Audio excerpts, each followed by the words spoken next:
கடந்த வாரத்தில் நடந்த பல செய்திகளை ஒன்றிணைத்து பிஜேபியும் ஆர்எஸ்எஸும் குறிப்பாக பார்ப்பனர்களுடைய மனநிலை திருந்திட்டாங்க. பார்ப்பனர்கள்லாம் முன்ன மாதிரி கிடையாதுங்க. ஏங்க எப்போ பாரு ஐயர்களை திட்டுறீங்க? அவங்களாம் மாறிட்டாங்க. நான்வெஜ் சாப்பிட்றாங்க, குடுமையெல்லாம் கட் பண்ணிக்கிட்டாங்க, பூணூல் தெரிகிற மாதிரி இல்லாமல் சட்டையெல்லாம் நீட்டாக போட்டுக்கிறாங்க, வெறும் உடம்போடலாம் சுற்றுறதில்ல, அப்படிலாம் நிறைய பேர் இன்றைக்கி பேச ஆரம்பிச்சிருக்காங்க. உண்மையாகவே பார்ப்பனர்களுடைய மனநிலை மாறிடுச்சா, இல்லை இன்னும் மோசமான, அதாவது கிடைக்கக்கூடிய வாய்ப்பெல்லாம் பயன்படுத்தி அவர்களுடைய குரூர சிந்தனையை, ஜாதிய மனப்பான்மையை, ஜாதிய ஆணவத்தை சமூகத்தில் கடத்திட்டு இருக்காங்களா இல்லையா அப்படின்றத இன்றைக்கி நம்ம பார்க்க இருக்கோம். அதை விட மிக முக்கியமாக திரு ராகுல் காந்தி அவர்களுக்கு பட்டவர்த்தனமாக வெளிப்படையாக கொலை மிரட்டல் விடக்கூடிய அளவிற்கு ஆர்எஸ்எஸும் பிஜேபியும் துணிந்திருக்குன்னு சொன்னால், இதையெல்லாம் பார்த்துட்டு கூட ஒரு ஜனநாயக நாட்டில் ஜனநாயக முறைப்படி ஆட்சி நடத்த வேண்டிய பிரதமர் மோடி அமைதி காக்கிறாருன்னு சொன்னால் இவர்களுடைய நோக்கம் என்ன? இவர்களை பற்றி நம்ம பேசாமல் விட்டாலோ கண்டுக்காமல் போனாலோ இந்தியாவினுடைய நிலை, இங்கே இருக்கக்கூடிய ஜனநாயக சக்திகளுடைய நிலை என்னவாக மாறும் அப்படின்றதையும் நம்ம கருத்தில் கொண்டு நிறைய செய்திகளை பேச வேண்டியிருக்கிறது.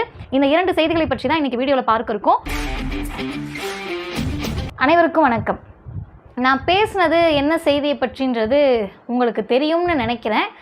பார்ப்பனர்கள் அவங்களோட புத்தி மாறிடுச்சா இது எல்லாம் யோசிக்கிறப்ப ரொம்ப பிற்காலத்துக்கெலாம் நம்ம போக வேண்டாம். திருப்பதி லட்டு மேட்ரு, இந்த லட்டை பற்றி பேசுகிற போது இவங்களா அவங்களா, இவங்க செஞ்ச கலப்படமா அவங்க செஞ்ச கலப்படமா, சந்திரபாபு நாயுடு செய்யக்கூடிய அரசியல் இதை ஏன் முன்னாடியே சொல்லலை, ஜூலையில் வந்த ரிப்போர்ட்டை இப்போ ஏன் சொல்கிறாரு, இந்த மாதிரியான பல மாற்று கருத்துக்கள் இருந்தாலும் கூட நம்முடைய பார்வையில் இந்த லட்டு விஷயத்தில் நெய்யில் கலப்படம் இருக்குது அப்படின்றது உறுதியாகிருக்கு. ஒன்றிய அரசு இதில் உடனடியாக தீவிர விசாரணை நடத்தி அறிக்கை கொடுக்கணும்னு சொல்லியிருக்காங்க. இந்த செய்தியெல்லாம் நம்ம பார்த்தோம். இதில் நீங்கள் பொதுவாக இருக்கக்கூடியவங்க ஒரு விஷயத்தை கவனிச்சிங்களான்னு தெரியல. லட்டில் மாட்டு கொழுப்பு, பன்றியுடைய கொழுப்பு, மீன் எண்ணெய் இதெல்லாம் கலந்துருக்க வாய்ப்பு இருக்குது அப்படின்னு சொல்கிறாங்க. இந்த ஃபுட் குவாலிட்டி அதை செக் பண்ணக்கூடிய அந்த தரத்தை பார்க்கக்கூடிய அதிகாரிகள் என்ன சொல்கிறாங்கன்னா, இதில் ஏதாவது ஒன்று தான் கலக்கப்பட்டிருக்கும் அப்படின்னு சொல்கிறாங்க. எது எப்படியோ இந்த விமர்சனங்களெல்லாம் தாண்டி, மாற்று கருத்தெல்லாம் தாண்டி ஏதோ ஒரு விலங்கினுடைய கொழுப்பு கலக்கப்பட்டிருக்கு அப்படின்றத சொல்லியிருக்காங்க. அதுதான் ஆய்வினுடைய முடிவுன்றாங்க. இதை உடனே டக்குன்னு என்ன பண்ணிட்டாங்கன்னா, அந்த ஒரு படத்தில் வரும் கருப்பன் குசும்புக்காரன் ஏதாவது நடந்தாலுமே பணம் சம்பாதிக்கிறதுக்கு முடிவு பண்ணிடுவாங்கன்னு சிவகார்த்திகேயன் படத்தில் வரும்னு நினைக்கிறேன். அவங்களுக்கு தேவை, பார்ப்பனர்களுக்கு தேவை 2 விஷயந்தான். ஒன்று, ஆதிக்க இடத்துல அவங்க இருக்கணும். என்ன துறையாக இருந்தாலும் சரி அதில் டாப் மோஸ்ட்னு சொல்லக்கூடிய அதிகார ஆளும் இடத்தில் அவங்க இருக்கணும். 2வது, இவர்கள் தங்களை சுத்தமானவர்களாக காட்டிக்கிறதுக்கு மூலமாக மற்றவங்களாம் அசுத்தமானவர்கள், அதனால் வர்ண ரீதியாக நாங்கள் மேலானவர்கள், கடவுளுக்கு பக்கத்தில் இருக்கக்கூடிய வாய்ப்பை பெற்றது நாங்கள் மட்டும்தான், காரணம் நாங்கள் மட்டும்தான் இந்த ஆகமத்தை படிக்கிறோம், வேதத்தை படிக்கிறோம், சுத்தமாக இருக்கோன்னு சொல்லி. அது இந்த 2 விஷயத்தையும், ஆதிக்கத்தை நிலைநிறுத்துவது, வர்ண முறைப்படி நான் தான் மேலன்னு சொல்கிறது, இந்த 2ஐயும் நிலைநிறுத்திக்குவதற்காக பார்ப்பனர்கள் எந்த எல்லைக்கு போகிறதுக்குமே வரலாற்று ரீதியாக தயாராக தான் இருந்திருக்காங்க. அப்போ ஐயர் மிகவும் நல்லவர் அப்படின்றாங்க இல்லையா, அந்த நல்லவர் அப்படின்றவங்க இது 2ஐயும் நிலைநிறுத்திக்கிறதுக்காக கொலை செய்வதற்கு கூட வரலாற்றில் தயாராக இருந்திருக்கிறார்கள். அப்போ இந்த வரலாறெல்லாம் பார்க்கறதுக்கு முன்னாடி இந்த லட்டு மேட்டருக்கு திரும்ப வருவோம். ரொம்ப கூச்சமே இல்லாமல் பார்ப்பனர்கள் எல்லாரும் என்ன பண்ணிட்டாங்கன்னா, குறிப்பாக வைஷ்ணவ பிராமணர்கள் தான் அந்த லட்டு பிடிக்கணும்னு சொல்லி அறிவிப்பெல்லாம் விட்டாங்க. லட்டு பிடிக்கிற வேலைக்கு கூட வைஷ்ணவ பிராமணர்கள் மட்டும்தான் தயாரிக்கிற இடத்துக்கு வேணும்னு சொன்னாங்க. அதுதான் நடந்துக்கிட்டு இருக்கு. அப்போ லட்டு பிடிச்சது யார்?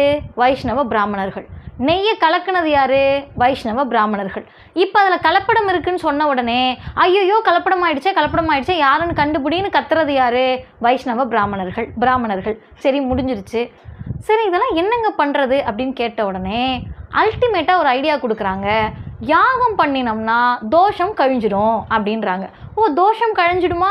என்ன யாகம் பண்ணணும்? சாந்தி யாகம் பண்ணணும். பேரே சாந்தி யாகம். அந்த யாகத்தில் என்ன பண்ணணும்?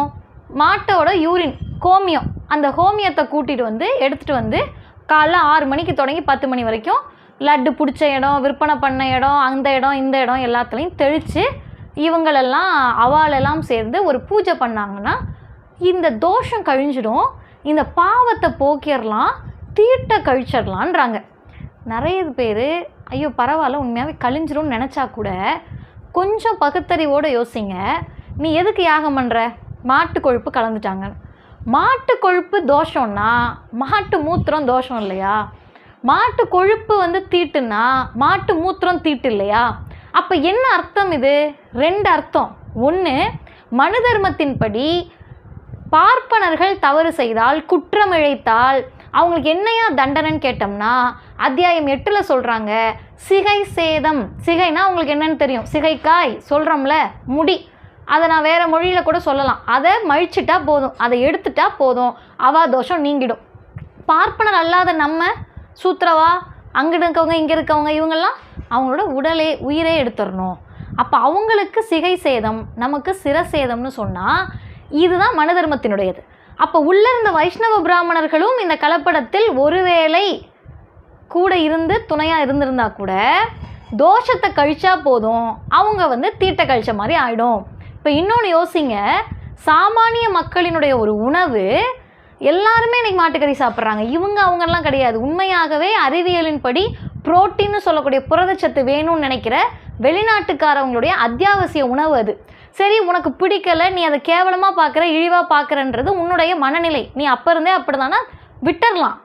ஆனால் அது கலந்ததுனால தீட்டாயிடுச்சுன்னு சொன்னால் உங்களுடைய கடவுளை விட அந்த மாட்டுக்கறிக்கு வலிமை அதிகமா? உங்களுடைய அங்கே இருக்க திருப்பதியில் இருக்கக்கூடிய உங்கள் சாமியை விட அதுக்கு வலிமை அதிகமா? சரி, அப்படியேனாலும் தோஷம் கழிக்கிறதுக்கு நீங்கள் மாட்டு மூத்திரத்தை தான் பயன்படுத்துகிறீங்கன்னு சொன்னால் இது யாரை ஏமாற்றக்கூடிய வேலை? இதே இந்த தவறையோ குற்றத்தையோ, உங்கள் பார்வையில் அது குற்றம் தானே, உங்கள் பார்வையில் அது மிகப்பெரிய துரோகம் தானே, பக்தர்களுக்கு இழைத்த பார்ப்பனர்களுக்கு இழைத்த துரோகம் தானே, கடவுளுக்கு இழைத்த துரோகம் தானே, அதுக்கு இப்படி யாகம் கழிச்சிங்கன்னா முடிஞ்சிருமா? அந்த இடத்துல இருந்து வைஷ்ணவ பிராமணர் சமூகத்தை சார்ந்த அந்த மாமிகள்லாம் நின்றுக்கிட்டு பேசுகிறாங்க. ஒரு அம்மா பேட்டி கொடுக்குது, நாங்கள் லட்டு சாப்பிட்றதெல்லாம் விட்டு ரொம்ப நாள் ஆச்சுங்க, எல்லாரும் அதை வாங்குறாங்க, எல்லாரும் சாப்பிட்றாங்க, அதனால் நாங்கள் விட்டுட்டோம். 2024 இப்படிப்பட்ட ஒரு தீண்டாமை வார்த்தைகளை, ஒரு அன்டச்சபிலிட்டியான வார்த்தையை பயன்படுத்தக்கூடிய அந்த உரிமையை இவங்களுக்கு கொடுக்கறது யாரு? இன்னைக்கு கூட நீ வேற நான் வேறன்னு காட்டுறாங்களே, எந்த வகையில் இவங்க திருந்திட்டாங்கன்னு நம்ம சொல்ல வரோம். சொல்லக்கூடிய பிற்படுத்தப்பட்ட, மிகவும் பிற்படுத்தப்பட்ட மக்கள் எதை வச்சு பாப்பான்னா திருந்திட்டாங்கன்னு சொல்கிறோன்ற கேள்வி இருக்குல்ல. சாதாரண லட்டில் தொடங்கி இன்றைக்கு ராகுல் காந்தி அவர்கள் அமெரிக்காவில் போய் ஒரு கருத்து பேசுகிறாரு. அவர் பேசின கருத்தில் ஒரு சீக்கியர் டர்பனை போட்டுட்டு அவங்களோட தலைப்பாகையை வச்சுக்கிட்டு போக முடியுமா, மற்றதையோ வச்சு அவர் யதார்த்தமாக கேள்வி கேட்குறாரு. அவருடைய கேள்வி என்பது ஒரு சூழ்ச்சி நிறைந்ததோ வன்மம் நிறைந்ததோ அல்ல. உங்களால் உங்களுடைய மத சுதந்திரத்தின்படி ஒரு இடத்திற்கு போயிட்டு வருவதற்கான உரிமை இருக்கா அப்படின்றது அவருடைய கேள்வி.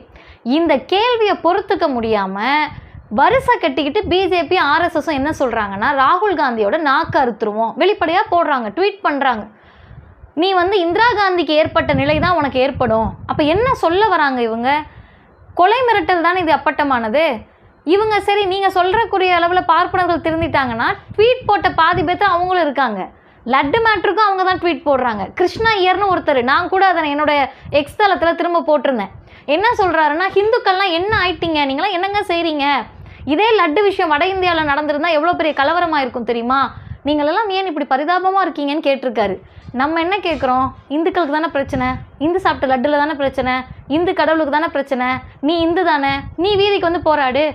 அவாயெல்லாம் வீட்டுக்குள்ளே உட்காந்துக்கிட்டு இங்கே இருக்கக்கூடிய பிற்படுத்தப்பட்ட, மிகவும் பிற்படுத்தப்பட்ட, ஒடுக்கப்பட்ட மக்களை தூண்டி விடுற வேலையை தான் வரலாறு பூரா அவங்க பண்ணியிருக்காங்க. இதை இன்றைக்கி இருக்கக்கூடிய அறிவு சார்ந்த இளைஞர்கள் புரிஞ்சுக்கணும். நம்ம புள்ள பிசி எம்பிசி எஸ்சி எஸ்டி தான் அருவாளை தூக்கிட்டு, கட்டையை தூக்கிட்டு, கம்பை தூக்கிட்டு ரோட்டுக்கு சண்டைக்கு போகுது. ஆர்எஸ்எஸ் சாகா பயிற்சிக்கு போய் வாழ்க்கையை நாசமாக்குறதெல்லாம் நம்ம புள்ள. அவள் வீட்டு புள்ள இன்ஜினியர் ஆகுறாங்க, டாக்டர் ஆகுறாங்க, ஐஏஎஸ் ஆகுறாங்க, ஐஎஃப்எஸ் ஆகுறாங்க, நீதிபதி ஆகுறாங்க. சென்ட்ரல் கவர்மெண்ட்டுன்னு சொல்லக்கூடிய யூனியன் கவர்மெண்ட்டில் உயர்ந்த பதவியில் அவங்க தான் உட்காந்துருக்காங்க. நம்ம பிள்ளை என்ன பண்ணிகிட்ருக்கு? கூப்பிட்டா விநாயகர் சதுர்த்திக்கு கலவரம் பண்ண போது, ஆர்எஸ்எஸ் பயிற்சிக்கு போகுது. அப்போ இவங்க திரும்ப ராகுல் காந்தியை மிரட்டுவதற்கும் கொலை மிரட்டல் கொடுப்பதற்கும் இவங்கள தானே தேர்ந்தெடுக்கிறாங்க.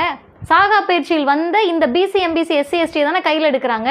இது ஆபத்தான போக்கு இல்லையா? ஒரு இந்தியாவினுடைய எதிர்க்கட்சி தலைவருக்கே இந்த நாட்டில் இவ்வளவு பெரிய கொலை மிரட்டல் வருது, பாதுகாப்பு இல்லைன்னா சாமானிய மக்களுடைய நிலை என்ன? இதெல்லாம் பார்த்த பிறகு கூட ராகுல் காந்தி ஒரே வார்த்தையில் சொன்னார், ஆர்எஸ்எஸ்னுடைய இந்த அச்சுறுத்தலுக்கெல்லாம் நான் பயப்பட முடியாது, நான் பேசுனதில் ஒரு தவறும் கிடையாது, இந்தியாவில் இருக்க சீக்கிய சகோதரர்களை பார்த்து நான் கேட்குறேன், அமெரிக்காவில் இருக்கவங்களை பார்த்து கேட்குறேன், உண்மையாகவே மத சுதந்திரத்தோடு தான் நீ வாழ்கிறியான்னு கேட்குறாரு. பதில் இருக்கா? இங்கே இருக்கக்கூடிய எல்லா மதமும் மத சுதந்திரத்தோடு வாழ்ந்துட்டு இருக்காங்களா? இஸ்லாமியர்களை மாட்டுக்கறி வச்சுன்னு கொல்றது நீ தானே, பிஜேபி ஆர்எஸ்எஸ் தானே. ரயில் ஏறி இஸ்லாமியன்ற சந்தேகத்தில் சுட்டு கொள்ளக்கூடிய அளவிற்கு கேவலமான மதவாத அரசியலை பண்ணுறது பிஜேபி ஆர்எஸ்எஸ் தானே. அப்போ இந்த பிஜேபி ஆர்எஸ்எஸ்னுடைய கொள்கை என்பது பார்ப்பனிய கொள்கை. அவங்களுடைய மேலாதிக்கத்தை நிலைநிறுத்துறதுக்காக எதனாலும் செய்ய தயாராக இருப்பாங்க. எனவே பார்க்கக்கூடியவர்கள் மற்றவர்களுக்கும் பரப்புங்கள்.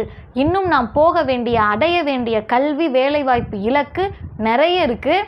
அதனால் இந்த பார்ப்பன கூட்டத்தோடு சேர்ந்துக்கிட்டு அவா பேச்சை கேட்டுக்கிட்டு நம்ம பிள்ளைகளை நாசமாக்காமல் ஆர்எஸ்எஸ் ஆபத்தானது என்பதை வீதிக்கு வீதி போய் சொல்ல வேண்டிய கடமை நமக்கு இருக்கிறது. சொல்லுவோம். நன்றி.